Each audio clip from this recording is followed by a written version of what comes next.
For the longest time, the most popular video on this channel has been about the end of ZDDP. In that video, I explored why ZDDP is so popular, especially among engine oil enthusiasts, why it's used in hydraulic oil so much, why is it so effective, and why is it so inexpensive.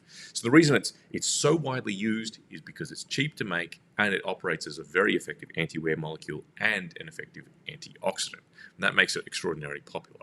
But there are downsides, right? The phosphorus and the sulfur that are contained in the molecule poison catalysts. There are concerns about their environmental footprint.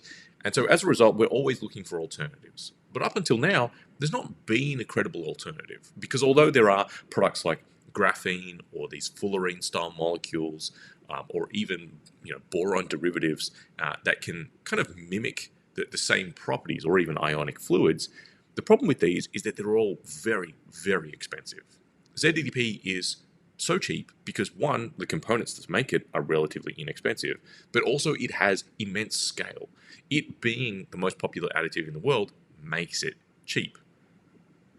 Also, we have a long history. I mean, this molecule was developed in World War II or around that time, and so we had a lot of time to be able to refine it and better understand how it works in different formulations.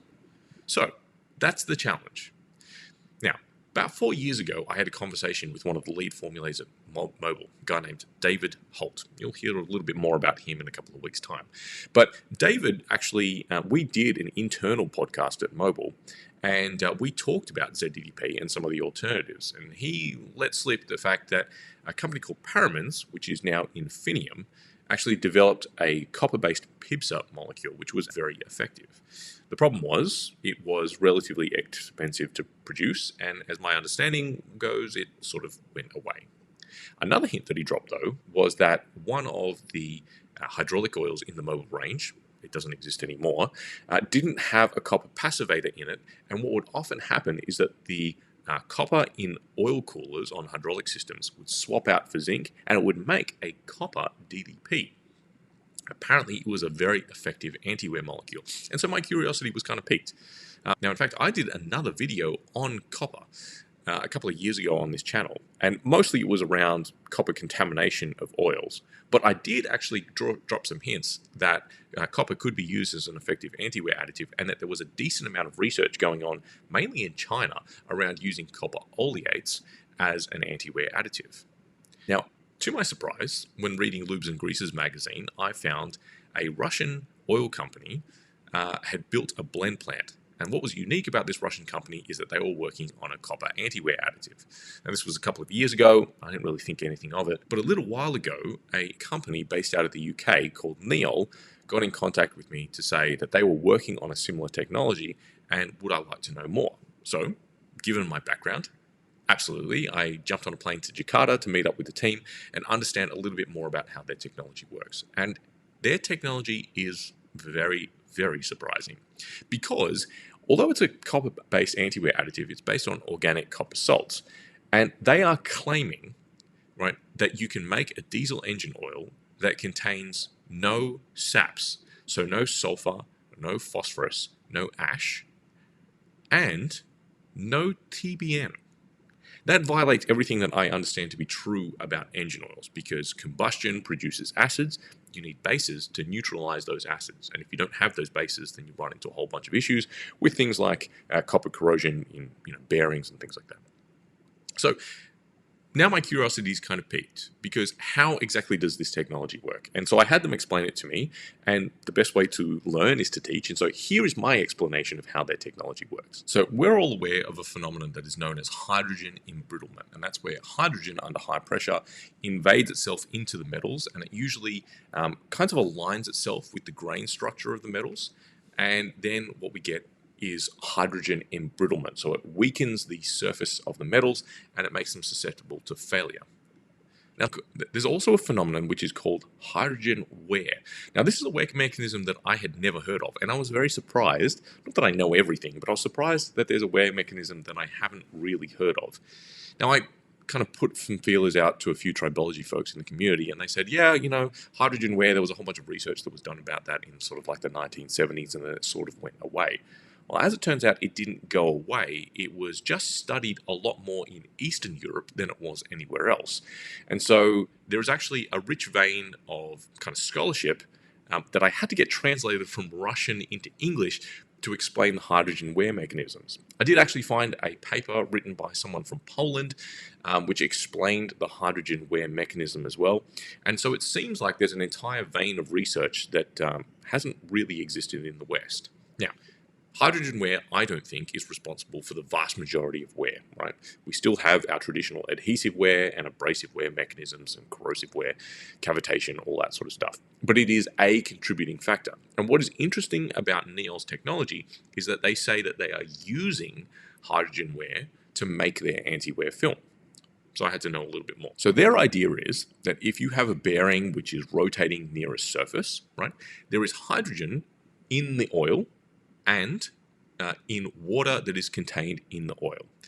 Now, when I tell you that under pressure, right, what we have is basically hydrogen breaking off the molecules and invading the top layers of the surface, right? Now, this sounds a lot similar to what we would call white edge cracking, and that's that is known to occur in things like wind turbines. So under very, very high pressure, the molecules actually break, we get free hydrogen which invades the surface. And so what we call white edge cracking, they are calling hydrogen wear, and so in Russia, they are suggesting that this phenomenon is actually much more common than we might think. So what's actually happening at the microstructure? Okay, so all metals are crystals, and if you can imagine iron is set up as kind of a crystal lattice, yes, this is a very basic representation, but effectively what happens is that the hydrogen gets into the metals, and once it's there, it increases the internal pressure, and it's able to generate cracks.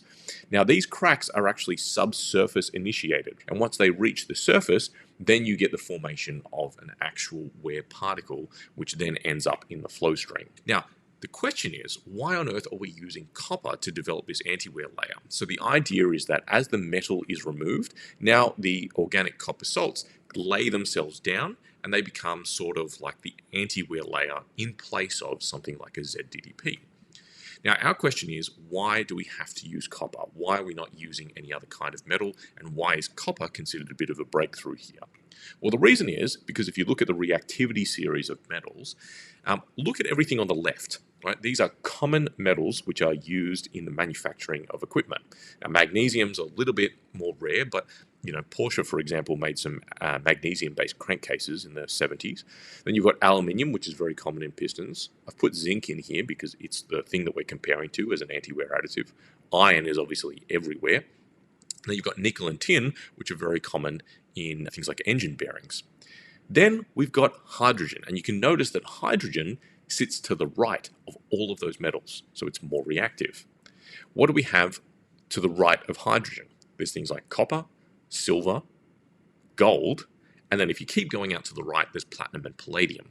So we face a little bit of an issue. Most of the common metals that we use in things like additive packages and in materials that we use to build machinery, they are more reactive than hydrogen. And on the right, most of the things that we could use to solve this problem, which are less reactive than hydrogen, are unfortunately very, very expensive. So copper kind of hits this sweet spot where it is both relatively inexpensive and at the same time it is able to stop this hydrogen wear phenomenon. All right, so that's a great theoretical explanation for how this technology works and how it deposits that sort of anti-wear layer. The problem is, I don't know if it actually works in the real world. Now, the folks at Neol convinced me that they've done plenty of trials and they have demonstrated the performance in the real world. And so what I wanted to do is take this to the trial stage. Right? So let's do it in a very controlled environment so that we can see the benefits. And the traditional path to doing this is very well mapped out. What you do is you start with a very small engine, so something like a motorbike engine, put it on a test stand, run it, see what the performance is like. And if it's good, then you progress up to something like a really big truck engine. And so that's what we're going to do, right? Over the next little while, we're going to progressively prove whether this technology actually works and whether it's a credible alternative to ZDDP. More importantly, we're going to see if this no SAPS formulation actually works. Because if this is true, and you can actually make a diesel engine oil with no SAPS, that's actually pretty revolutionary to be able to make an engine oil that has no TBN and no SAPS. So, needless to say, I'm still a little bit skeptical, but I'm willing and I'm hoping to be proven wrong.